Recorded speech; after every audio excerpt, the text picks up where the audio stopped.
My name's Chris. And I'm Kristie. This is the Washing Up Podcast. And we're back for night 2 of the Masterchef podcast. Round two. Cook. So it's been 3 really good nights. Yeah, I've enjoyed myself. I like how they're shorter, they're punchier, and they're just to the point. There's no fucking around. Well, the first of the 3 nights wasn't shorter. It was long. Okay. But the first 2 nights were over 2 hours, but the last 2 nights have been an hour. Oh, that's perfect. Which is good. Like, again, we all remember 2 seasons ago, they nearly killed the audience by going 2.5 hours every night for the first week. Mm-hmm. No one cared by the end of week 1. So this has been much better and something they've learned from. Yep. We're going to talk a fair bit about stuff they've learned from and some of the stuff they haven't learned from. There are still things out there. Before we get into the week that was, and it's been quite a week. You know, but in this current context of time, 1 week is a year. It is. Like, again, I put out the tweet talking about Thursday and all these people were going, what do you mean it's Thursday? When did that happen? Like every Friday is Christmas. It is. So we're going to start with the drinking game. Now, as I mentioned the other night, there were 2 drinking game cards for this week. Yep. Now, there were 2 drinking game cards. Mm-hmm. Perfect for New Year's, which is usually Saturday night. Saturday night is New Year's, yep. 5 minutes to midnight, you start bringing out the cocktails and singing Auld Lang Syne. So the opening credits edition was the first one. Now, I put down all of the sure things. Running with a basket of ingredients, the weighing of spices, ingredients thrown at the camera, lifting the cloche, flame on a grill that's way too big, dumplings being positioned, something accidentally falls while being stacked, someone cuts something without looking at what they're cutting, and the vague smile just looking to the side of the camera. Well, that's the only one we got, because fuck you, Masterchef. I know, you turned it all around on us this year. Trendy. It was trendy. They were all in action shots, like just natural. So they've clearly... It's like we're catching them in the shower. No, we were actually catching them in the kitchen because they actually took action shots. You can work it out if you watch the credits again. Yeah, you can see Danny when she won the pin. Yeah, but they basically spent the first week, obviously, with the slow-mo camera running around. And, like, in between all the other shots, they had the person on the slow-mo high-def camera going, look, I know you're panicking in that cook, but just smile for me. Just look off to the side. Yeah, so look whimsical. I really feel like they were in a hide, like a twitcher. They're just on the gantry in a bit of a hide. Just what would they... Slow-mo camera Is it a jumbo cloche? Yes. They're under this large cloche just moving around the kitchen. And We've got like this little slit in it. It's like somebody inside a costume. Yeah. One of those like sort of big overblown costumes you see. And rather than being like a bear or a dog or something like that, it's a cloche. It's a cloche. It's a choice. And it was used, obviously, to get all these... How often do you think people request the giant cloche? Completely authentic, genuine shots. How often do you think people request the giant cloche outfit? At least once a year. They rang up and they're like, have you got the giant cloche? And the hire place is like, it's time. It hits a button and like sirens go off.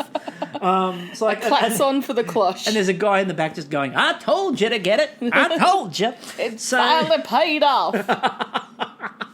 Don't know why they're hiring Hicks. Anyway, so let's get far more down to business, shall we? So let's start with the other drinking game card. Okay, yes, the hardcore one. Right, so, let's see what we've had. Unfinished business. Well, we got that, as we said, on night 1. Yep, first 5 minutes, wasn't it? Yeah, first 5 minutes. Weird to be back in the competition. That's popped up a couple of times. The Vespa. Thankfully, the fucking Vespa has popped up every single night, sometimes on more than one occasion. And we drank to celebrate and drank because it was on the drinking game. Exactly. Ramsay makes someone question their life choices. As you'll hear when we talk about tonight, it happened. Linton questioned everything in you.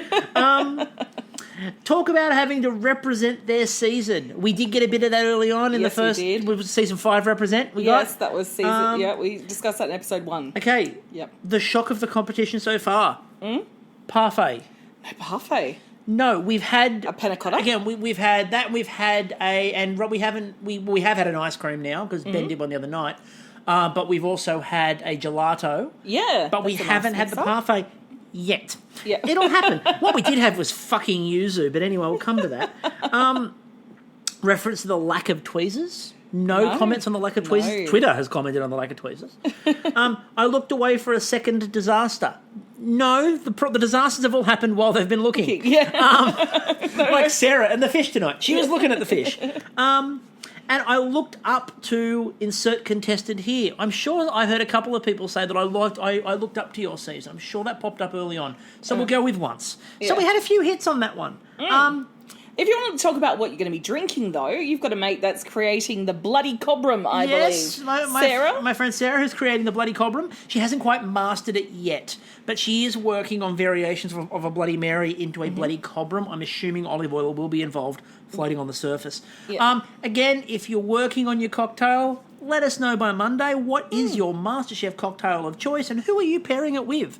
Which contestant pairs well with a bloody... There's obviously a carrot-based one for Sarah. We know who pairs with a Bloody Cobram. And as I pointed out the other night on Twitter, it's we're looking out for his well-being and we're doing a count. So I was worried he had a flashback tonight because towards the end of a cook, Sarah just bumped the Cobram bottle and had it fall. Yeah, it came after her. I saw it. The Cobram jumped straight out after her. I saw it. The Cobram is fuckers. If you don't restrain the Cobram properly, they're wild. Wild Cobram. Like they jump out from shells. Like I've almost been killed by Cobram. Cobram balls are on the loose. Cobram balls are loose. When you open I've opened the cupboard door and Cobram has attacked me. I mean, it's not nice when it happens. It's why we formed Victims of Cobram. Yes. And look, Sarah nearly fell to a wild bottle, just ranging around the MasterChef kitchen. Yeah, I was just worried about Brandon having some flashbacks. Good news for Brandon though. So we've had now Monday, Tuesday, Wednesday, Thursday. We've now had 4 days without a Brandon Cobram accident. Oh, that's 4 days. We should chalk that up on the board. Yep, so we've got a board. There is a board, and the board has now, we are this many days without a Brandon Cobram accident. 4.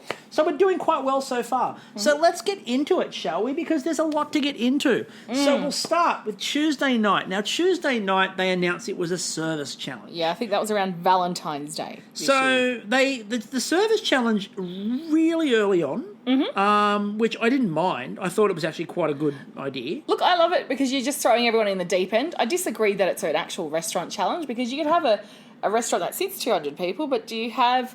them all come and sit down at once? Not likely. Yeah, I mean, look, we had a bit of a discussion about that the other night because we had a couple of people talking about... a couple of people were talking about the idea that maybe, they should be more experienced if they worked in restaurants and they've seen all this. The other thing to remember is we've talked to a lot of people from the show about the MasterChef experience. Yep. And we've talked to them about what that kitchen is like. And everyone who's ever been in there says the same thing. It's not normal. No, you're under hot lights, you've got a camera crew on you, you're being set slightly ambitious challenges, and that's fine. And I was great, I like that this week it's kind of like throwing everyone into the deep end and seeing who floats.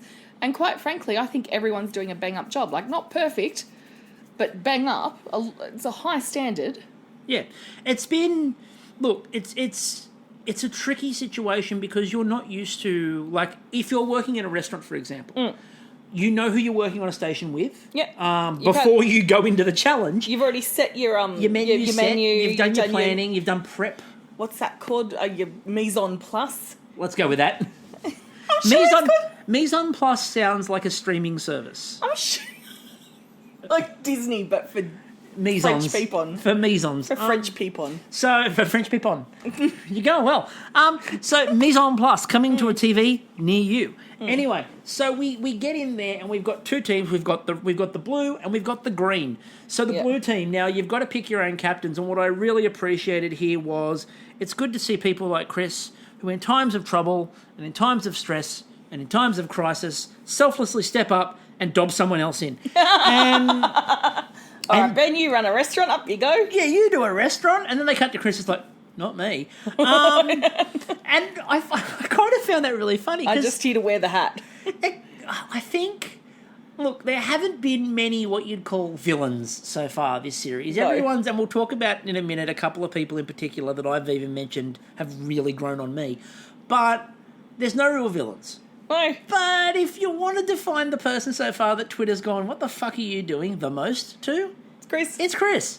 He had quite a night the other night. It Self-proclaimed meat man. the meat man. The meat man. Not meeting expectations. Oh, I there see we what go. you puns galore. Oh, yes. So the blue team. Ben was what I referred to as Captain Blue. And then you've got Reynold, Chris, Jess, Laura, Harry, Amelia, Danny, Brandon, Reese, Courtney, and apparently Tracy. Now, I did my count tonight, and I apologise, Tracy, because we did the preview with Elena as well and talked about it all, and I'm sitting there and I was doing my count tonight, and I looked at Kristie and I went, I'm missing one. Who the hell am I missing? And we went through it a second time, and we went through it a third time, and I dragged up the picture, and I'm looking at the picture, and I'm like, Tracy's in all the promotional... I haven't seen her. No, she is ostensibly the new Trent. She is Lady Trent. So we've talked but about... I don't want to say that, because this is not like Spider-Woman. Like, so you're let me just you're explain. Tracy. It's just...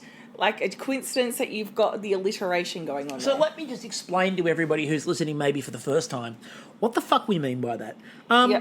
In previous series of MasterChef, if your name was Trent... you didn't get a look in. You went missing. Yep. We had Lannister Trent. We had one of the Trents made it to the final four, and we still swear to this day they forgot he was there. Yep, Ninja Trents. Like, they just forget the Trents are there.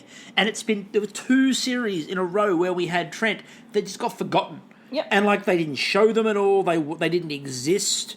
Like, Ben tried it last year, but it didn't quite work because, first of all, Twitter spotted him. And secondly... those shirts. Secondly, not me. The shirts. And thirdly, while he didn't get a lot of time... yeah. He got some. Yeah. The Trent's got nothing. No. So Tracy is trying the Trent route. And I had to go through several recaps. Ben Pobji, our friend Ben Pobji, is writing recaps on Medium, for example. I actually did a name search through his document to find her name, just to make sure I wasn't kidding and I hadn't missed it. Then I did a Twitter search, and I typed in Tracy Masterchef, and we looked again, and I'm like, it is Tracy. Okay. Yep. So I'm sorry, Tracy. We will clock you. But the good news is, I knew that was coming. We will clock you. Okay. The good news, though, Tracy, is if no one remembers you're there, enjoy the grand final, because you'll go through, you'll skate. Yeah. All right, the green team. The green team was Amina, Yes. Sarah, Linton, Callum, Gaston, Rose, Simon, Poe, Khanh, Tessa, and Hayden. Yeah. Like, good on Amina stepping up to it, because everyone was like, I ain't touching this shit. Amina's like, I can do this. Look, I'm like a nurse, and I'm like... I've coordinated teams. But I got concerned about that. Why? Well, she goes, I'm a nurse, so I'm good with organising cooking. I mean, if triage was required, if somebody cuts a finger off and there were blue Band-Aids all over the place in this challenge, then yes. But, like, are they necessarily transferable skills? Yes. Okay, when you're a nurse, you've got to handle really fucking awesome time management. Like, you've got to... like, basically be able to juggle everything you have to do while being prepared to respond from everything from, directing someone how to get to, I don't know, the cafeteria, that's a relative visiting, to someone who just wants an extra pillow or blanket, to someone who's going into, like, pulmonary edema. Like, you need pretty fucking awesome organisational skills.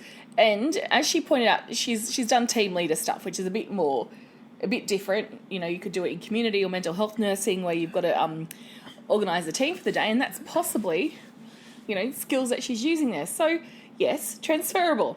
Tick. Done. So, pick the former nurse. So, I like the fact there are a couple of things I really, really enjoyed about this. First of all, you can pick the person who was in there the most recently because they got everyone together, and Tessa turns around to her team and goes, right, well, we need a theme. And you're like, okay, you've clearly been the most recent person in MasterChef. Yeah. You're like, right, everyone, theme it. We need to have a theme to what we're doing. And then Twitter got their wish because you got Sarah, you got Khanh, you got Tessa, and you got Simon on the one station. Wow. And that just feels like the last couple of years' worth of Twitter love just sort of bundled up on a bench. Yes. You've heard of that's me on a plate, that's them on a bench. Now, something I want to flag right here is Simon. Now, last year with Simon, Jesus Christ on a broomstick, I wasn't here for him. Well, this year... Yeah, I was going to... I'm here for Simon. I was thinking if we talked about this later, but we'll talk about it now because I actually want to get into it early. Because I tweeted out last night, I actually like Simon. Who knew? And all these people were like, oh, you opened your eyes. And as I explained to them, by the time we got to the end of last year, it was quite apparent that Simon was a really good guy and very good at what he did.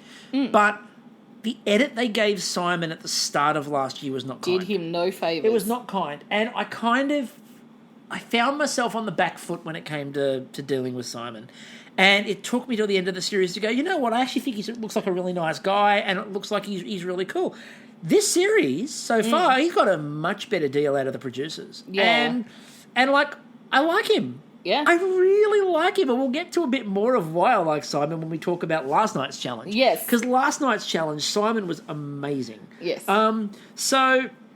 we got the idea of the themes, and they needed to have different themes, and they put their stations together, and they're organising, so who's on what. And Reynolds just goes off to desserts. And we'll talk about Reynolds and his dessert station shortly, because I want to talk more about what happened at Reynolds' dessert station. So everyone broke off. Yes. Now, I just want to point out that I think Reynolds doesn't actually walk, he now just glides on liquid nitrogen. Like, he's... If there's no liquid nitrogen, and like our friend Ben Tribbiani, I butchered your last name again, Ben, but Ben from last year. Ben T. Yeah, Ben T. When we were talking to Ben about all of this, and he tweeted back, I didn't find out where the liquid nitrogen was in the Masterchef kitchen. And I'm like, it's under the dome molds. It was part of Reynolds' deal to come on. He's keeping BOC gases in business. Right, through these economic hard times, Reynolds is there. But more importantly, and we'll talk about what happened with Reynolds, because there's a lot to break down with that. I want to talk about Jess. I'm worried. Why? Well, we know that Jess is a massive Reynolds fangirl. Yeah. But she's mature now. She's 21. She's 21. We talked about that the other night. She's mature. She's beyond her years. I stalked no one when I was 21. I wasn't awkward at all. So she got herself on Reynolds' dessert station. And at one point they cut to it, and Reynolds is standing on one side of the bench doing whatever he's doing. And I know Jess was working, and I'm not slagging her off. I'm not. It's the way the cameras caught it. Yeah. It just looked like she had her elbows on the bench and she was resting her head on her hands, dreamily looking at Reynolds. And I'm waiting for him to ask the producers to never team them together again. Look. It's getting... and it's not really creepy, but it looks really creepy. Oh, look, it's cute. Look, I feel for her position because she's obviously, stated that she's a fan of Reynolds, right? And she's in the age group and of the sexual orientation, I presume, that might be attracted to Reynolds. I get the fangirling thing entirely. Yeah. It's just maybe they could have put them on different teams early on. Nah. Like, maybe... They chose their own teams, didn't they? No, Andy walked in and grabbed them and split them down the middle. Oh, okay. He's like, we're just going to block you off here. So, she just happened to be standing near Reynolds. So let's quickly also talk... Let's quickly talk also about Reynolds, shall we? Mm-hmm. So, they cut to Reynolds because all this chaos and bedlam is going on in this kitchen. And he is the eye of the storm. And they cut. And now... I'm not suggesting that Poe and Reynolds, and this is where we're going to talk about this. We talked the other day about Poe and Reynolds, and a lot of people have tweeted us talking about the fact that Poe and Reynolds seem to be getting a really good coverage early on. Well, of course they are. They're the names. Yeah. So they cut to Reynolds. He has his own fucking music cue. He's got his own music cue. They had him standing behind two mixers with the plumes of smoke like it was a David Copperfield spectacular. Which ended up being his intro. Yeah, and they had the two plumes of like liquid nitrogen coming up. He's got two mixers. He's got a lighting cue. He's got an audio cue. This is Reynolds. Like, again, it's either David Copperfield or it's Job, and I haven't worked out which it is yet. Little column A, little column B, and a smattering of Madonna. It was incredible. Like, it took everybody out of this chaotic kitchen that was going on to the calm, tranquil Reynolds just making... And Gordon Ramsay even goes over. And just sort of tells him how good he is and walks away. Yeah. Like, there was no challenging. It was just like, bye. Now, the reason why Gordon was not yelling at Reynolds was he was far too busy yelling at Chris. So let's... And look, by proxy, this was actually... And look, Chris fucked up. But Chris fucked up because Ben fucked up. It was a chain Ben's reaction fuck up. So they're talking about doing pork belly. And they're getting the pork belly. Fuck-onomos. And they're like getting... dominoes lined up being fuck-ups. Yes. Knocking each other over. So they've got the pork belly ready to go. Gordon's talking about the idea of you've got to cook it, you've got to get it crispy, you've got to get it all ready to go, blah, blah, blah, blah, blah, the timings. And I'm worried about the portions. Yeah. What are you going to do per portion? And they talked about 16 to 14, and Gordon's like, I think you've got your numbers wrong. Yeah. I'd change the number of portions you're getting from one pork belly. Yeah. Because you don't want to run out. And Chris and Ben goes, yeah. Okay. He goes over to Chris and goes, no, we're going to do what we originally planned. And Chris is like, okay. See, for me, when we look at Laura, when she organised their entree, that was her, wasn't Yes. it? With the Yeah. it was fish. The carpaccio was... The carpaccio. That was Laura, wasn't it? Oh God, this is No, like... that was Khanh and that, wasn't it? No, No. they did the potato Yes. gratin. Yes, they did gratin. Yes, it was carpaccio. Yes. So the Laura and carpaccio. Okay, we're there. All right. Sorry, that was like in autumn this week. That was June 27th last year. So they've done the carpaccio, and it's very well thought out because she's like, okay, here's an element we don't need to cook. It's still going to make the black garlic the hero. Yep. We don't, the protein on it is an addition to the thing, not the focus. Now with pork belly, as we know in MasterChef, pork belly is a big fucking deal, right? You got to get it right. You got to get it right, and it's usually the star on the plate. I mean, no Gary this year, so not as big. No. But still, he's not the only one that likes pork crackling. And I was worried when I first saw that. I'm like, okay, you've got potato, which is a very easy to lose in a dish ingredient, and you're pairing it with pork belly. Well, what's out of those two is going to become the star of this dish, and it's going to be the pork belly. So I just felt it was, and particularly when you heard Chris saying, "Oh, I'm the meat man," I'm like, "Oh, this is a little." Yep. So for those who watch Bake Off, Yeah. we all know what that means. Yeah. At any point in Bake Off where someone says, This is my week. This is my week. I make bread. They're going home. Yeah. Because they always fuck up the week they brag about. And Chris was bragging about the pork. Being the meat man. Then there was a problem with it where it wasn't crisping, and they actually had to crank the ovens again and make it. And eventually it went. They hadn't salted it enough, so they had to redo that. Yeah. Once they'd done that, they put them back in the ovens, and they did get the crispiness. Then... Yeah. what happened, and this is where it got really confusing, and apparently Chris had a bit of a go on social media and Gordon about defending himself about the Gordon fucked this up. Yeah. Was they talked about getting ready to plate. Well, Chris goes, well, I heard getting ready to plate, and I went, oh, we're plating, and started cutting. Now, that's not... And again, it's not Gordon yelling that out that's going to be that. It should be Ben directing him to do that. So that's Chris copping out, right? Chris slices up, and it wasn't like he'd sliced a couple of pieces. He'd sliced a whole pork belly tray by this point. Yeah. And Gordon Ramsay stops them and just goes, what the fuck are you doing? What happens to pork when you cut it early? It gets dry. It gets really dry. So why are you pre-cutting all of the pork? And that was going to be an issue. Yeah, so I want to... Oh, I had a point, and it was... Oh, yeah. On the whole curse yourself thing, let's look at Poe taking on the dessert and going, this is my thing. And they were talking... Even the judges were like... And I think Melissa was the one who said, I'm not worried about Poe. She does this all the time. This is what she does. And cut to Poe... Cut to the MasterChef gods cursing her. So cut to Poe, first of all, struggling to make the pastry cases properly. Yep. Then struggling to get the cases to bake properly. Struggling to get them out of the cases. Struggling to get them out, and they were breaking while she was getting them out. And then they were getting the cases ready for the dessert. And then there's where's the rest of the cases? And you just heard Poe go, what? And we're out. What do you mean you're out? We're done. What do you mean you're done? work something out, and they were short, and nobody could count. No, it just... What I Gordon liked about Ramsay must be concerned about the state of our education system. No, but also there was no mercy given on Tuesday night. Like, it went from a very friendly, oh, look at us, just all doing dishes we've had a bit of time to think about, and we're going to do as best we can to suck shit, fuckers. You got a couple of hundred people to feed. But this is the point, because or 120, we're dealing with people who are so experienced now, and most of them have some form of restaurant experience. They've all done these challenges before.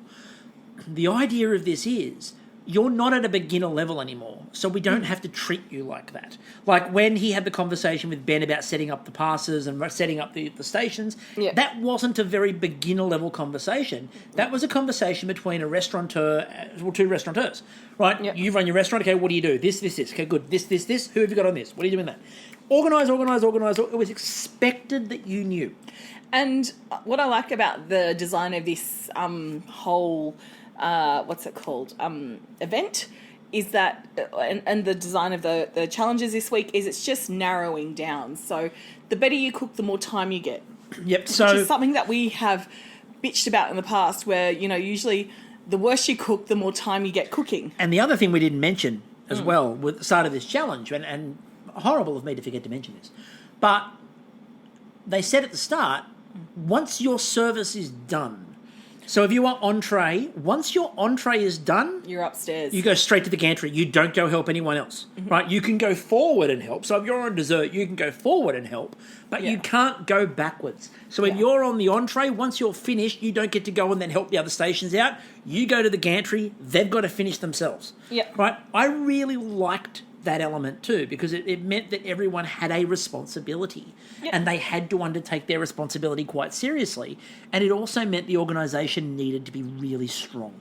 So, and I mean, Gordon talking about the idea of the way he was checking everybody out, and at one point he says, I've got eyes on my asshole, which yep, he would. Yeah, I mean, look, I dare you to check. And he's got quite a nice butt, so it's a good view. No, he does. I'm sure I've seen something where I've seen Gordon Ramsay's butt. Now, maybe that was just a dream. Now let's talk a bit about what Khanh and Tessa and Sarah were doing. So Tessa came up with the whole idea of the gratin, didn't she? Because she was in charge of the station. So Tessa's in charge of the station. But it seems to me that Khanh was the spokesperson. Yeah, Khanh was the person out in front delivering the message. And what he was defending was, as I put it, a fish finger with mustard. Yeah. It looked like a fish finger with mustard on it. Now, wasn't Simon also on this? Yeah. Yeah, that's right, yeah. Because I remember him squishing out the starch. Yep, it was Simon, it was Tessa, it was Sarah, and it was Khanh. And that was the Twitter Dream Team. Yeah. So the Twitter Dream Team were on this bench. And you had, again, it looked like a fish finger with mustard. And then, when they got to the service... Melissa Leon looks at it and Andy goes, it looks like a fish finger. Jock goes, it looks like a fish finger. And Melissa goes, I like fish fingers. Yeah. So, even they commented that it just looked like a fish finger. And what was interesting is, because we've been watching a lot of the Epicurious to, actually learn what the fuck, we actually watch and talk about. My burgers tonight were excellent. Yeah, seriously, he watched the burger, how to make the best burger, and fuck me. Anyway. Enough of good food. No, we're still talking about enough of good food. Back to MasterChef. No, that sounds so terrible. There was a whole thing. Now, what was it? And she made it was the equivalent. It was essentially a pan-fried gratin where and they made it very clear that you do not. Oh, it was the swap over box, wasn't it? Yes, it was the expensive pork dinner versus the cheap pork. Pork dinner. So, it was I think it was like almost $1,000 worth of ingredients. No, it was because wasn't it a Parma ham? $250. Oh, okay. I'm thinking of something else. It was $250, but she kept on eating ham that was worth a ridiculous amount of money. Yeah. So she, I keep saying she, and I can't remember her name. Yep. Anyway, she had to make this. Basically, it was like a gratin in a pan, and it was very clear that you needed potato with a high starch content, and you didn't squish out the starch because that's what kept the form of that. Yeah, they talked about the difference between rinsing potatoes and not rinsing potatoes. Yeah, so if you rinse potatoes, you lose... Wash the starch out. You wash the starch out, of course. But I know, it felt counterintuitive to not do that. I didn't realise that starch, kept the shape. So if you're making chips and frying them in oil, you want to get rid of the starch. If you're doing things in like butter and you're doing the pan fried, you want to keep it a bit, hold it together. yeah, so we're brushing up our skills. Exactly. So for this, you wanted to hold the potato together. Yeah. You wanted the starch to still be there. They got rid of the starch by squishing the shit out of it. Which actually makes sense because you think about how people starch collars in ironing in those 1950s shows. Oh, don't worry, husband, I shall starch your collars. While you're away, I'm not day drinking, So wondering where my life's going now that my higher education days are over and my intelligence is no longer needed and I'm essentially your slave in high heels and pearls. So anyway, because I'd like to finish this episode this year. Okay. Yeah. So we're in the first challenge, Kristie. The first one. All right, let's speed this up. Was there anything else of note? No, there was. There's plenty. Okay. That's why I was trying to speed it up. There's so much to talk about. So much of note. So we had the bit of the argument on the other side as well about was it lamb or I thought it looked more Sous vide or not sous vide? I thought it looked more like spam than lamb. So Lamb-a-lot. But there was an argument about it, and they sous vide it, and Gordon went off his head about it, and then they did the whole, they browned it up, and it looked really good. To be honest with you, no, it didn't. Right up until the very last second, it looked horrible. They literally bailed it out at the very last second. It looked atrocious. It looked like tongue. Yes, now pause, because I'm going to go on a really strange tangent. Lamb-a-lot, right? Enjoy. You can't have lamb-a-lot if you don't have any Jews. But I don't mean Jews, Jews, I mean Jus. So you could do Lamb-a-lot the musical. I really hope that people listening to this have heard of Spam-a-lot and understand there is a song in there called You Won't Make it on Broadway if you don't have any Jews. Otherwise, that just seems really weird. Yes. So I also noticed that at this point in time, Gaston was involved in every single meeting about every single dish that wasn't his dish. What the fuck, Ben? He was in every single meeting that did not involve his dish. He was on mains, I think. He was either on mains or he was on dessert with Poe? No, he was on mains. He was with Callum, remember? Oh yeah. Yeah. But yeah, because it was Rose and because he did. That's right. Because he did the ice cream in the challenge. We'll get to in a minute. Yeah. But yeah, it was. Yeah, that was fascinating. He was in every meeting that didn't involve him. But I was cool with the lamb being sous vide because I know that you can get the caramelisation on the grill, and they did it, and it kicked ass. So yeah. Yeah. So lambs ahoy. The other thing we all noticed as well was, and I think the other thing we all really noticed as well was that the judges. They use cutlery correctly and they chew like human beings with their mouths closed and they eat food. I mean, the only unusual thing I think I've seen in the whole time was Andy taking one of the dishes last night like it was a piece of KFC. He grabbed a piece of the spatchcock and ate it like KFC. But that's fine, bird. So it was interesting though. But what we got, I think, in their judging was we got a lot of good critiques. Yes. We got a lot of good feedback, explanation as to why they were picking some dishes over others. They took us along their culinary journey. Yep. The other interesting part about this first night as well was Poe had her moment, but they managed to recover it. And Poe had said at the start that her dream was to be yelled at by Gordon Ramsay. And it happened. And it definitely happened. And that's why Poe's amazing. But Poe kept on ignoring him. It was great, because at one point he's screaming at her about, I need to see an example of a dessert. And Poe knows she doesn't have an example. So she just ignored him and kept going. Like, I'm just going to pretend you're not there, Gordon, and I'm just going to keep doing what I'm doing. You will have an example of a dessert. When I got one. At this point in time, no dice. Yeah. But the thing that actually got the blue team to the loss was Reynolds' dessert, which had one of my favourite lines I think I've now heard this series of, it was like eating your nan's potpourri. Because Reynolds had gone and he'd made this really cool sort of mixture with the coconut and all that, but then he'd basically thrown petals and flowers all through it, and they just said, it didn't balance. It just tasted like potpourri. Yeah, but it was really good if you popped it in your underwear drawer afterwards. Freshness for days. For days. So they announced that the green team... My undies smell like roses. They announced that the green team wins, but they then also announced, after they announced that the green team was going to win it, that they've changed a couple of things this year, and the green team was not safe. No. What they've actually decided to do this year, and I think it's very cool, and if you think logically about the progression of the way the challenges work, it makes a lot of sense. Normally what you would have would be you'd have an immunity pin challenge on the Wednesday, and then or on the Tuesday night, and then the Wednesday night you'd have another group challenge into the Thursday leading to elimination. Mm-hmm. But there's no immunity pins. No. So you've got to come up with a different way to do it. What they've announced is, and we all, like if you're listening, you know, but just to clarify, what they've announced is one person is safe. Yep. Right? That is the person that gets to the end of the Thursday night challenge. Everybody else is up for elimination on the Sunday. Basically every task is a sifting exercise to sift out the best from the worst of the week. And, you know, you see one rise and then you see someone else go home. I love it. No one can hide. The two problems with the previous way they were doing it. One is that, someone could not necessarily be great, be in a team. That team did really well. And they'd be up on the gantry for the rest of the week and safe. Yep. That became a bit of a problem for me. The other thing that I thought was really interesting about doing this as well is that the good cooks at the start of the competition weren't cooking as much. No. Because, like, you'd be really good on night one. They'd go, "You're safe," and put you up on the gantry.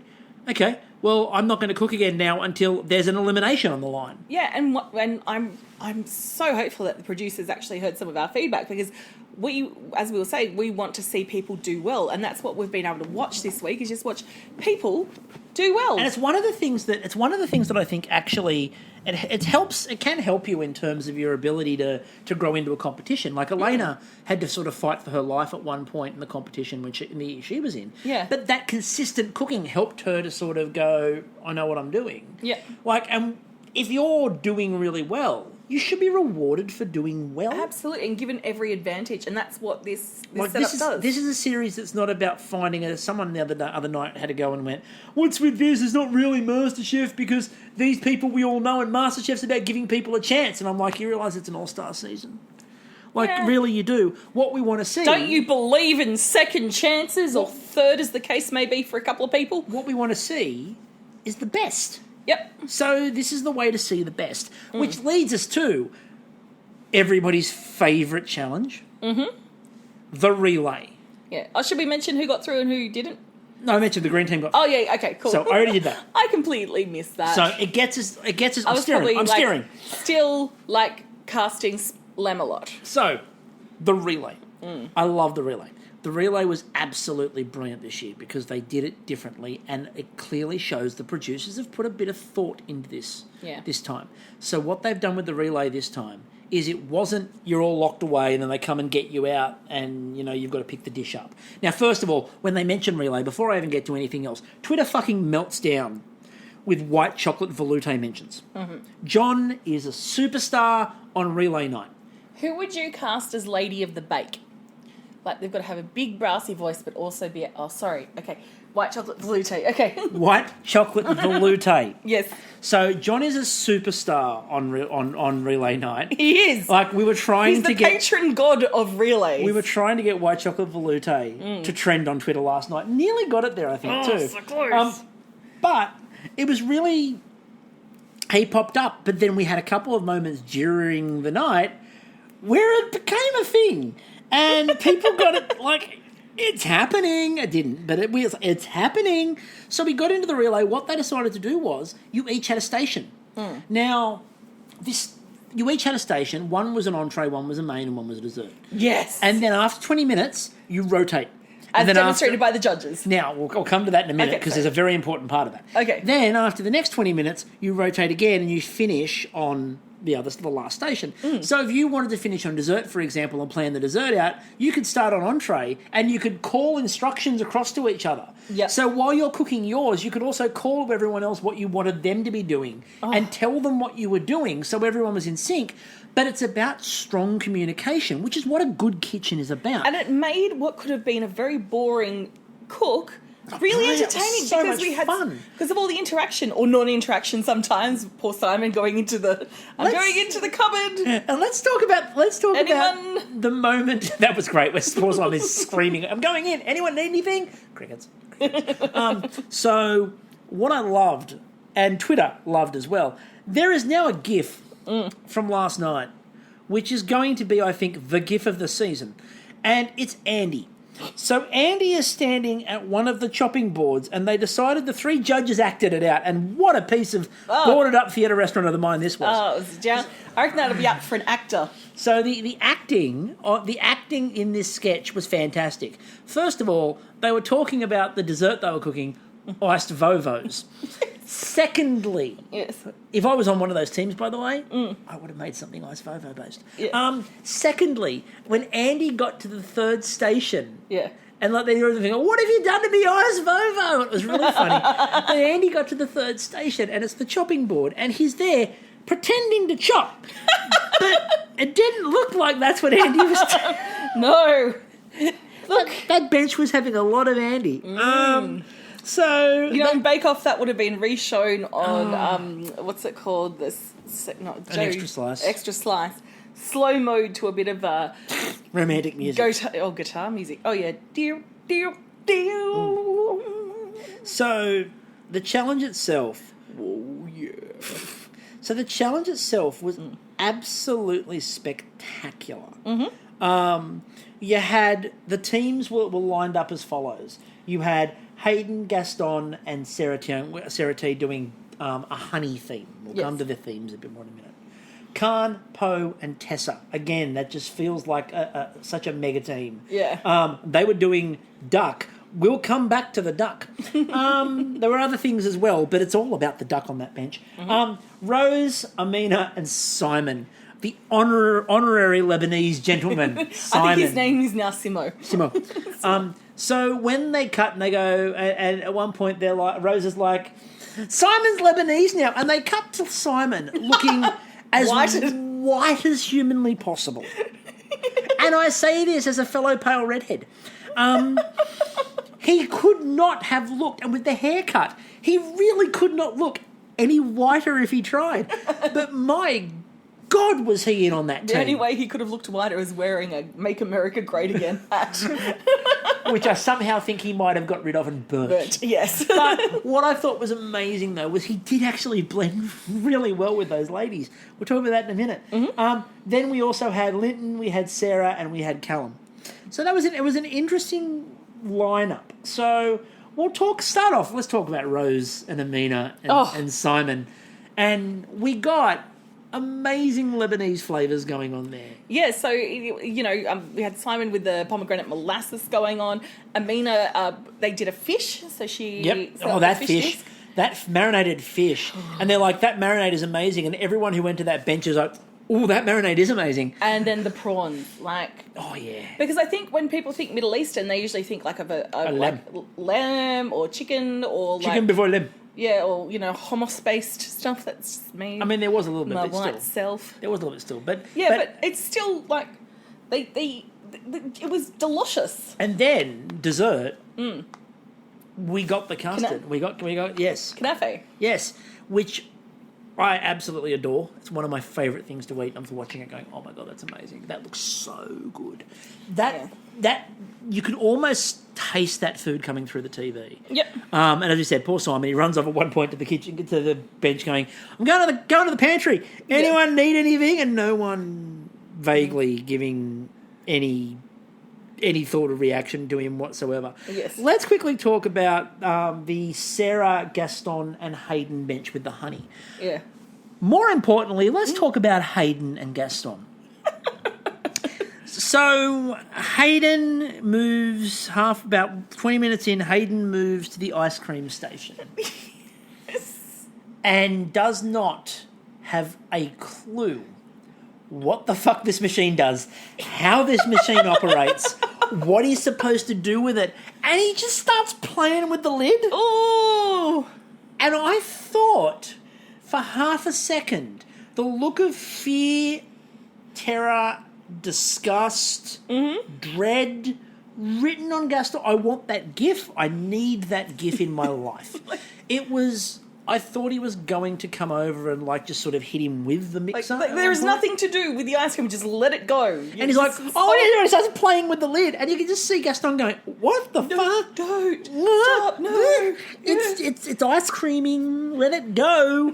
I really felt it was those moments when you go into the posh Rello's house and you have to walk through the good room with all the good china, and they're like watching you as a child, just kind of like career your way through, unknowingly past like $1,600 figurines, just precariously perched on some fucking on the pedestal, rattly antique bench on the pedestal. Yeah. So like that group was fascinating, and it was so good to get to see Sarah again, just sort of in her element in that kitchen. She's doing so well. Yeah. We also, as I said, we'll talk about Khanh, Poe and Tessa. Yes. What a team. What a combination. What was fascinating about that was, again, we had a moment where Poe sort of was taking a bit of the lead, and it's been interesting to watch because Poe doesn't do it in a way that is domineering. No. But it can come across, I think, to some people But as Poe is taking control, which I didn't see as a bad thing. But I also don't think it's how can I put it? I don't think it's naturally like it is part of her naturally being a leader, which is great. Yeah. But also people show her deference because she's Poe. She's Poe. And and that was the thing. She was giving advice for the different flavors needed in the dessert to Tessa, and Tessa was like throwing, and she's like, "Oh, I wouldn't do that one. Let's go with that one." But the good part was communication. Yeah, and Tessa was learning, and this challenge is communication. Yeah. And what I liked about this challenge was the level of communication. What I really liked from this team. Yeah. Let's talk about Khanh and the duck. Because they'd all decided they were going to start at, on the other person's dish and end up at their own so they could finesse it at the end. So Khanh gets to his duck. Oh, boy. Fuck our duck. Oh, boy.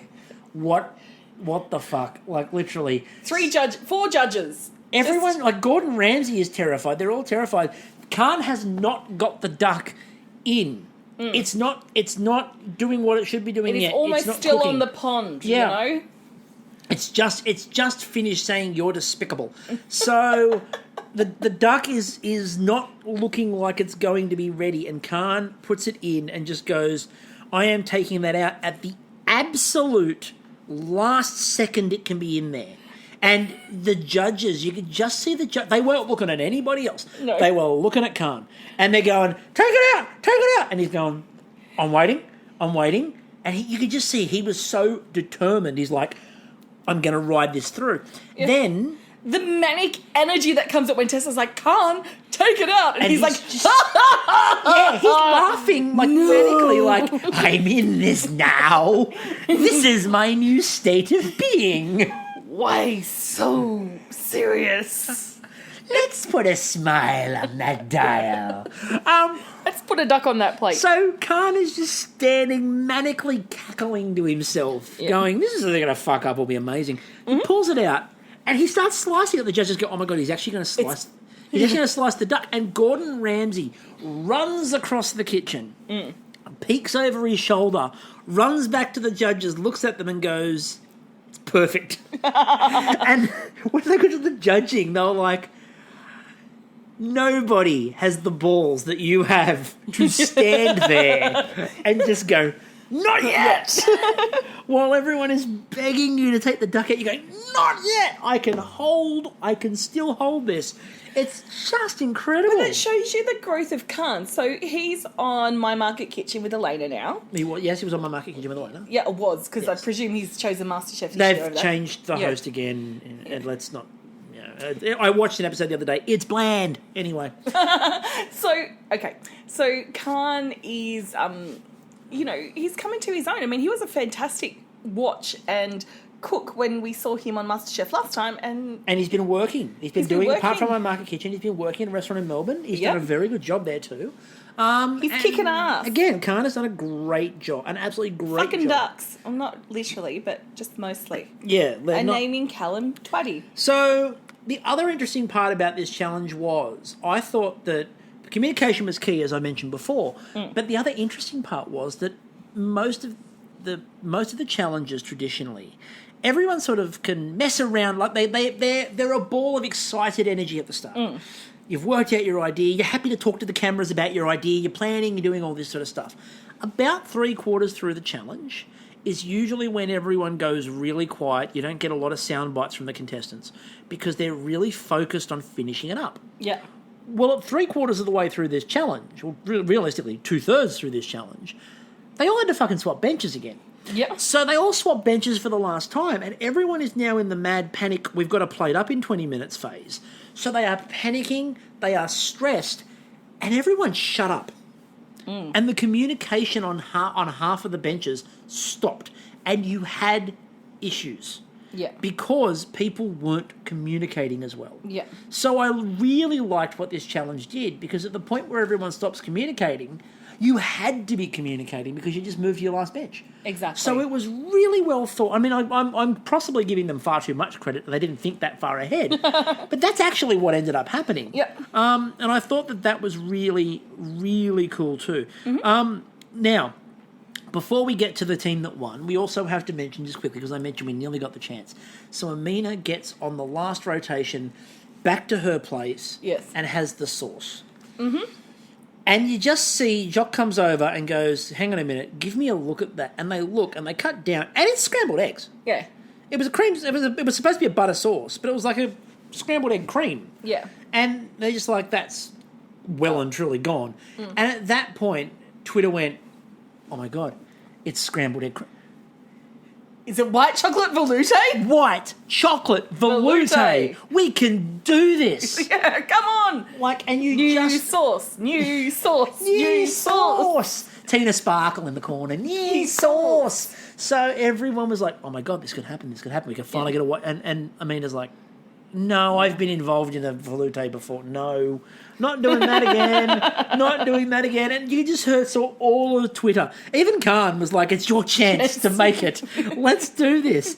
Everybody, there was just that white chocolate. This is the chance to do it. My comment was that when they got towards the end, I'm like, somebody should have added Andy's heroed ingredient of the ice Vovo. Like, that could have worked wonders. So Linton, Sarah, and Callum, right? They had...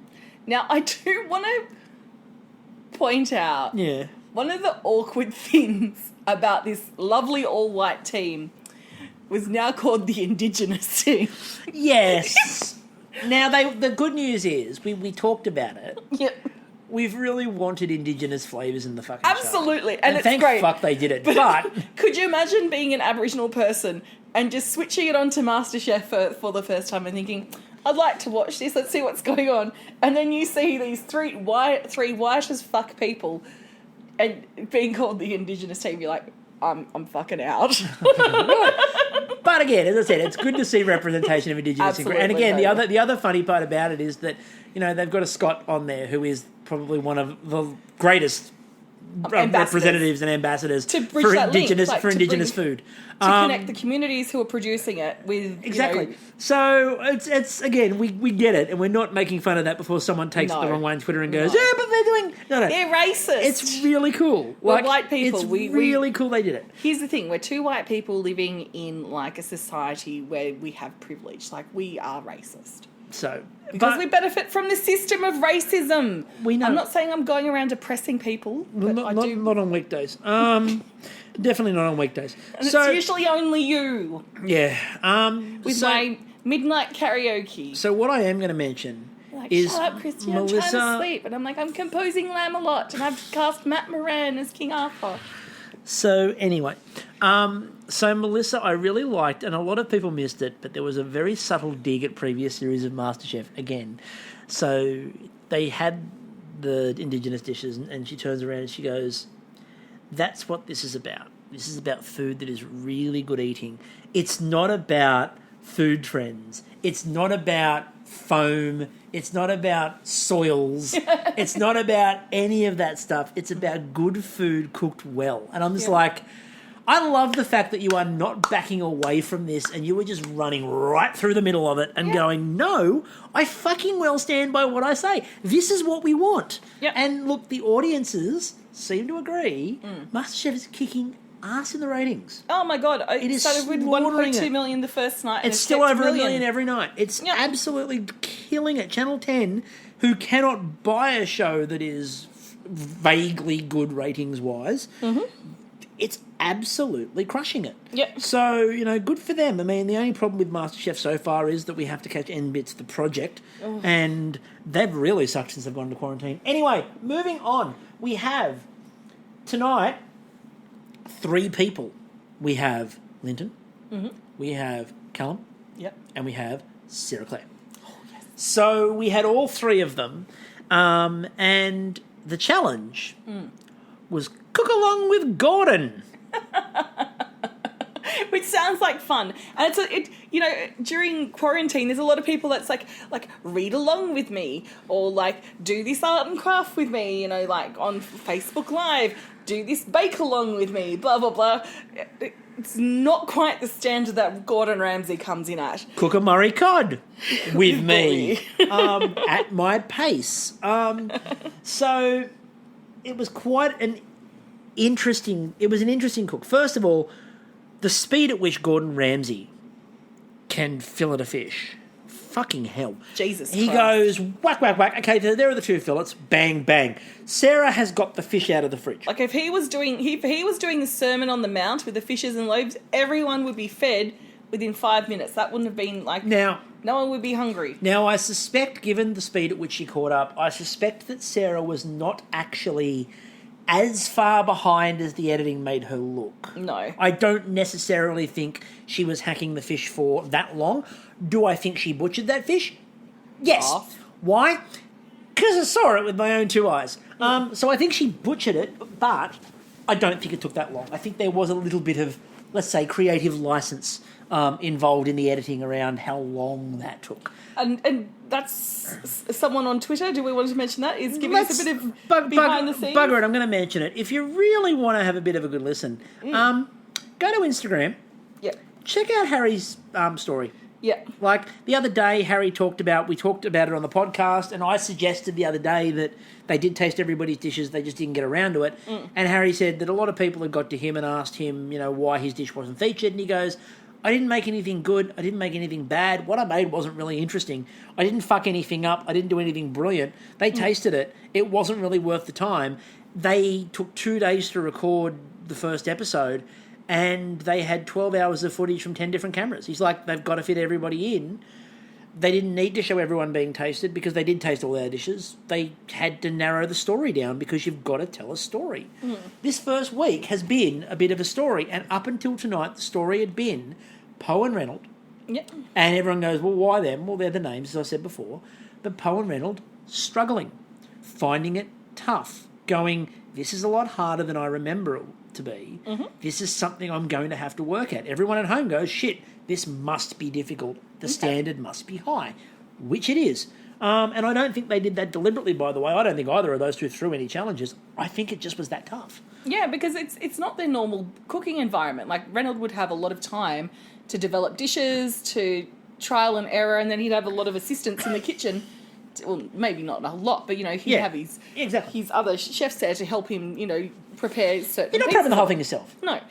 Poe, on the other hand, she's got time. And you noticed that last night, I didn't mention it, but you noticed that last night when Poe was going to get things, she was moving at kitchen chef pace. But look at what she produced. It was so fucking beautiful. The tart ended up being amazing, by the way. We didn't mention that. Oh, yeah, the tart ended up being good, but her pancakes last night, the pandan pancakes that were just perfectly rolled into these beautiful cigar shapes. They were just gorgeous. Yeah, the pandan pancakes she made were amazing too. So back to this challenge. So Gordon fillets his fish. Sarah kills it for a second time. Literally kills him for a second. It was chopped, it was hacked. Sacrificed it to the gods of non-fish. So what I also loved is, before I even got to this challenge, Gordon talks up a chocolate souffle and talks about how hard a chocolate souffle is. Talks about the difficulties of a chocolate souffle and goes, guess what? What? We're not making that. Which I thought was great. And then made Murray cod. So we got Gordon then going over and talking to Linton, where he made Linton question everything he's ever done before. Yep. And to the point where Linton goes, I'm sitting there going, I know how to cook a fish. I know how to debone a fish. I know how to skin a fish. I've done this before. Yeah, but I know, but Gordon, and if you watch Gordon, like, you know, fillet it quickly, you probably think, no, I don't. You know, and Twitter commented on this a lot as well. You know what the best part about this fish challenge was? What? And I do now love you dearly. I've changed my opinion of you. But it's a good thing that Simon wasn't doing this. So many people would hold him. Simon, again, I've grown a lot with you. I've grown a lot with you, Simon. Here's my question to you. Butchered a fish. When we get to a fish challenge, I want to see you actually debone and fillet and take the skin off a fish without hacking it to death. I think he's possibly been practicing. Yeah, I think... I get the feeling. He's probably had a good 6 months to go, you know what? I'm going to try this again. So, now... There's a skill I've got to learn. And if you haven't, you're in quarantine now. There's seafood places that will deliver. There's an oyster farm down in South Australia. I'll throw that up on the Twitter. Minetta's in Sydney is delivering. Let's grab yourself some fish, Simon. Just keep practicing. So, anyway. Okay. Moving along. Moving right along. Linton's had a bit of an issue going forward. Sarah's had a bit of an issue going forward. Now, Callum is there with his fish. And by the way, did you know Callum has a cooking school? Oh, didn't know that. Look, I sort of, it came through the ether, and I picked up the idea that he might have a cooking school, possibly. Well, so Callum has a cooking school. Yeah, right. So Callum did a really good job on his bit of fish. So we then go back and they get the fish and they season it and they trim the fat off it and they put it away, and Gordon yells at Sarah to put it away, so she does. Then they go back into the next bit, which is starting to do the prep, and they're doing the macadamias. So they're going to make a macadamia, and it was not a puree as such, because you didn't want it as a puree, because when it liquefies, it gets grainy, because it's macadamias. So Gordon throws the nuts in there, and then they cut to Sarah, who's doing pretty well on this bit, and Linton. And then they go back to Callum, and did you know Callum has a cooking school? Oh, I think I heard something about that. Maybe that's what he's there to promote. So anyway, he puts the macadamias in, and he turns it up onto high blitz. But did you know that he's got a cooking school? No, I didn't. Does he have a cooking school? He has. And, he just mentioned that, he's usually the Gordon in that situation. Is he? Yeah. Wow, that's fantastic. In the cooking school that's he has. Amazing. Which you might not have known about. No, I didn't know anything about it. That's incredible. No. So anyway, what happens is he's got the blender up far too high, and it's pureeing them. And he sort of yells out to him about, turn it down, Callum, turn it down. And they cut back to Callum again doing the voiceover. And Callum, did you know, by the way, he has a cooking school? Shit. Yeah, I know. And he was pointing out the fact that normally he'd be the one saying turn that down. Yeah, but did you know that he's got a cooking school? He's got a cooking school. He's got a cooking school. Look, as you mentioned before, I wonder why Callum decided to do Masterchef. I don't know. But he's got a cooking school, so that could have something to do with it. That could be useful. Anyway, moving on. So we then go back into the idea of Gordon Ramsay, if you paid close attention, actually slowed this challenge down. Mm-hmm. There were a couple of times. See, here goes, we've got liquid. Now what I want you to do is stop for a moment and just smell that liquid. And he's quite clearly looking over at Sarah going, ketchup, ketchup, ketchup, ketchup. So there were a couple of points. When he got the blender, he talked them through the different settings on the blender. Mm-hmm. He put the lid on the blender. He narrated putting the lid on the blender. He was trying to slow it a little bit to let them catch up so it wasn't a complete Gordon running off into the distance. Look, I think there was enough pressure, and, Gordon has been a host of so many shows.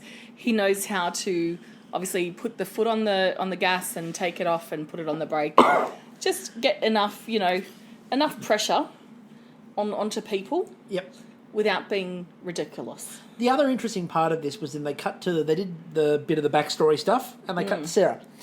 Now, Sarah talked about the fact that after the last series, she moved to Tasmania with her son, and she opened up a restaurant down there, and she decided to move to Tasmania, obviously, and then talks about doing it for her son. And Twitter at this point, I might have been really fast on that. I'm like, there's an opportunity here, Sarah. You know what you need to do. For Nathan. Now, it would have been for Elvis. Yeah, just a roasted parsnip. But again, and there was no roasted parsnips. Maybe she thought that the Murray cod wouldn't fit into a parsnip form. Although, the interesting part, because there was a bit of a discussion on Twitter tonight where we were all trying to remember exactly what the fuck was in that dish. And I can remember what the main part of it was. We were arguing over what the little shaved bits at the bottom were. We think it's parmesan. But it was a parsnip stuffed with lamb. Oh. Because if you remember, Cecilia talked about the idea that it was a surprise for a child.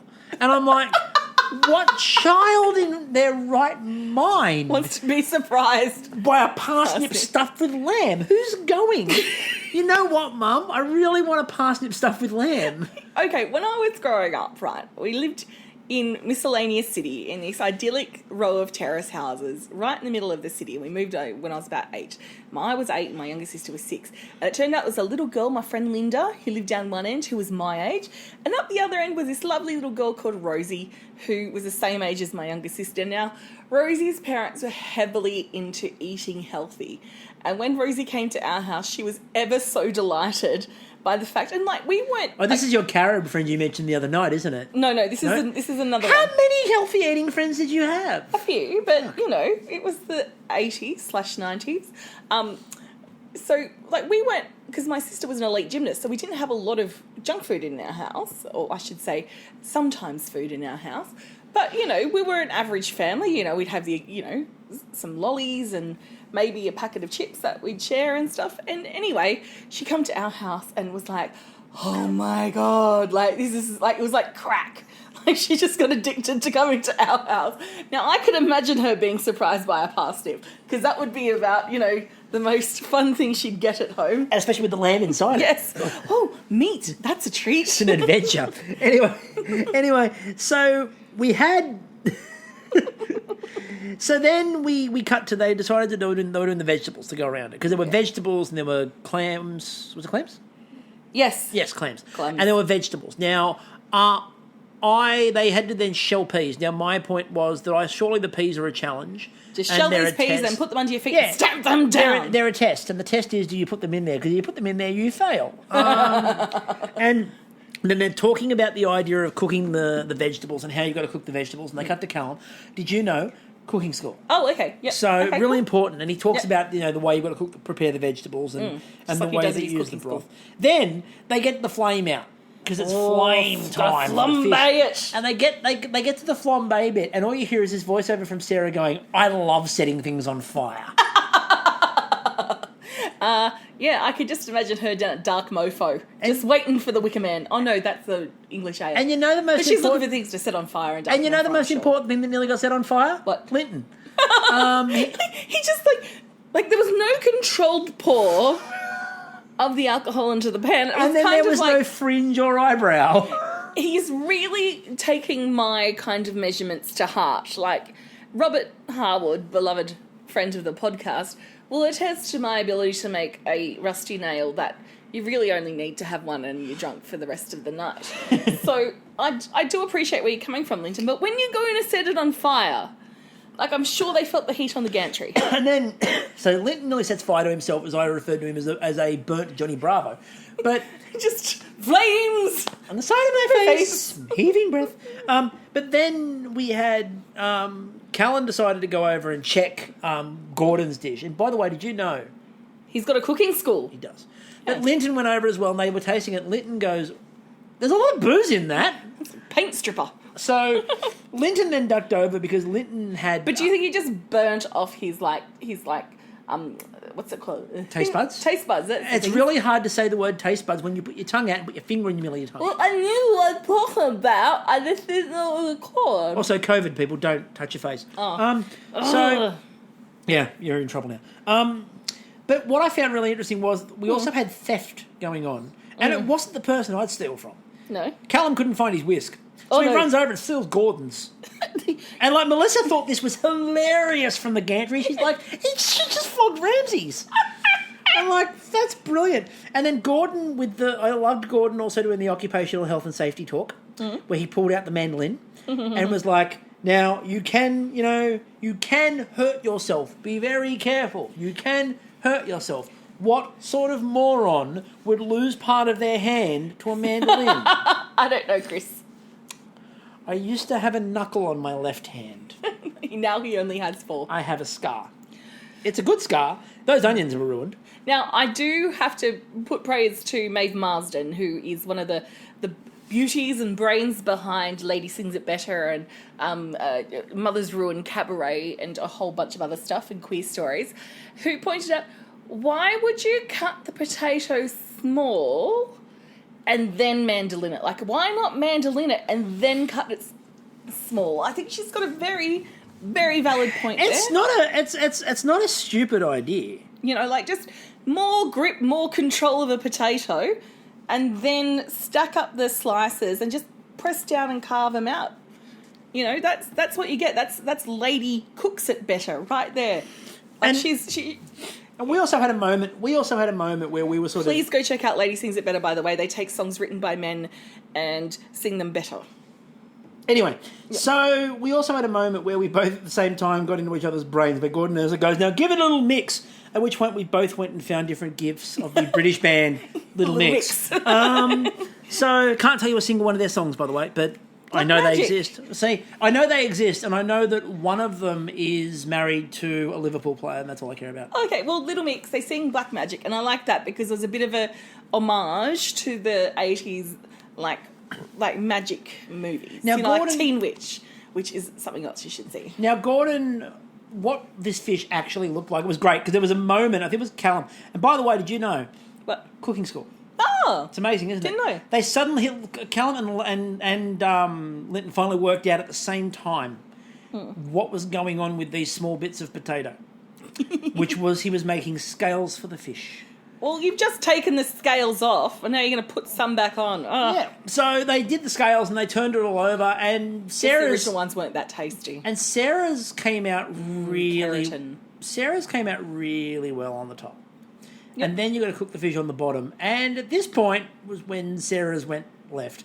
Because unfortunately, and she said, I think it's cooked. I don't know if I trust it. I'm going to trust it. Then she turned it over and she goes, the second I turn it over, I look at it and go, I should have left it a little bit longer. Because I think I remember someone doing this on a piece of fish. It's been done. And they've said that they use the potato as a way to protect the fish so, you know, the heat gets through and cooks it. Yes. Doesn't burn it. Yeah, it doesn't burn it. So when she flipped it over, of course, it's going to go a bit... And that's what she said. She goes, it was so close, but she goes, not quite. I probably should have left it a little bit longer. So, and it was interesting as well. All the contestants were calling out from the gantry, and as we know, that doesn't help anybody. But what did help them was you had the judges yelling off the gantry. Andy, Jock, and Melissa were all yelling out. Like, Gordon was yelling out bits of his recipe, and they were repeating them. Yeah, Melissa's like, Callum, thyme, butter, lemon, or whatever it was. Yeah, and so they did a really good job of that, I thought, and it was across the board. We got to the judging when we got to the judging. I liked the fact they opened by tasting Gordon's to get the this is what the dish tastes like element, which is very bake off of them. Yeah, because they start when they do the technical, they start by tasting like the one that Matt or Maggie have made. Yes, they sit out quite comfortably with a cup of tea. Exactly. I mean, and they beautifully baked. in the extra cabana, and they do that. Or Bruno in Canadian or oh god, Kyla, that's it. I'm like going, I can see her face. I was about to call her Prue. I'm like, no, it's Prue and Paul. Yes, in the England. So they tried that one first, and then we got the dishes being sampled. They started off with Callum's, and by the way, he has a cooking school. Yeah. So they please note that, people. I don't know if you knew or not. He's got a cooking school. As he's walking it in, he's talking about how he thinks his dish is gone, and he utters a phrase that we've never heard on Australian television before, which is the Pernod and clam juice have come out well. He's making his own cocktails. So if you want to make a Callum cocktail, Pernod clam juice, done. If you feel seaside delight, seaside, that's what it's called. Seaside delight. So his was really well done. Until Andy goes, I agree with everything you said, and produces a quite sizable bone. And they're like, oh, God, that's a problem. So then we got to Sarah's, and they liked Sarah's, but it was slightly under. No, it was over. I thought it was slightly under. I thought it was over So the fish had been left too long. Wasn't protected by the potatoes. And then we got Linton's. And Linton's was just fucked. Poor Linton. I felt bad for him. And everyone has talked about having Andy on this is really, it's not fair because of his connections. Yeah.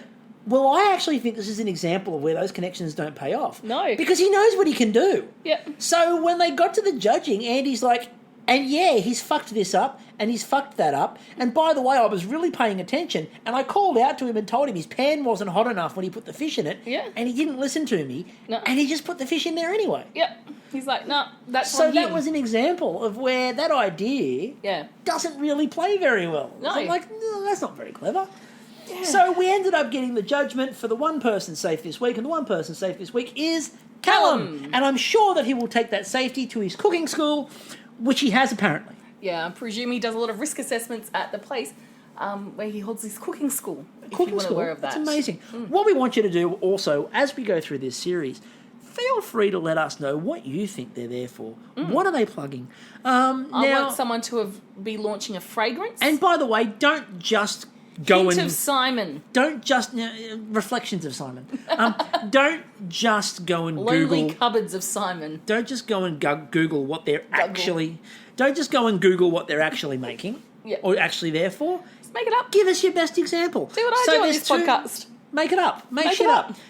So remember, cocktails as they turn up. Give us a cocktail that represents any of the people in the competition. Yep. And the second thing could be the judges. It could be one of the it could be the relay. You know, you might have something that's a relay cocktail layered. Three layers of different things. There you go. That's like a depth charge. Yeah. So give us your cocktail, but also now off the back of that as well, we want to know, what do you think they're there to plug?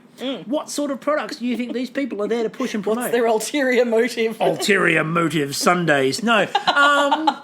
Well, it'll be Monday God, we anyway. went very AM right then. It'll be Monday anyway for the podcast. So, ulterior motive Monday. Give us a call. What do you think's wrong? So, that's been a really good first week. So on Sunday, what's your cocktail? So on Dovetail, what's your cocktail? So on Sunday night, we've got the elimination where everybody who isn't called Callum will be in the elimination. It'll be very interesting to see if we burn the pin in week one and therefore fuck immunity off completely. Danny's like, I'm out. Danny's like, you know what, fuck this for a joke. Yeah. So it'll be interesting to see what happens. And of course, Gordon gave them a box. Yeah. What's in the box? What's in the box today? Who the hell knows? But we'll find out on Sunday night. Before we finish up, just again, a bit of a reminder as well. Please go and have a look at Ben Pobsy's recaps. They're absolutely hilarious. Yep. We retweet them out on the Twitter account. You can go and find those there. They're a really good fun read. They're over at Medium, so they're very easy to find as well. And again, he wrote them last season. He's back again this season, and they're just as good as they were, last series. Shout out to Huda, who gave us a shout out. Shout out to Huda, who gave us a big shout out the other night, and yeah, that was fantastic. And again, go and check out some of these Instagrams. There are some really good ones. I know for a fact Huda was live today because she doesn't sleep. Harry's is hilarious. Harry is absolutely hilarious. Khanh is divine. Everything that Khanh does is amazing. And also Elena. Yes. She was live this afternoon as well, and that was really cool. She was making crunchy granola. Sweet. Yep. And a lot of the contestants are on Twitter, interacting. I saw Callum interacting tonight. Now, one thing I do want to point out is Khan's call that Callum is the mix of a twink and a dad. And so I suggested, is he a dwink? And Khan's corrected me. He said, no, he's a twatty. So he's a twatty, apparently. Looking forward to that new float at Mardi Gras next year. Yeah, the twatty float. The twatty float will be something... It's going to be a lot like Swedish smorgasbord when all the dads come out with prams. So, until Monday, I'm still Chris. And I'm still Kristie. We'll catch you all later. Twatty!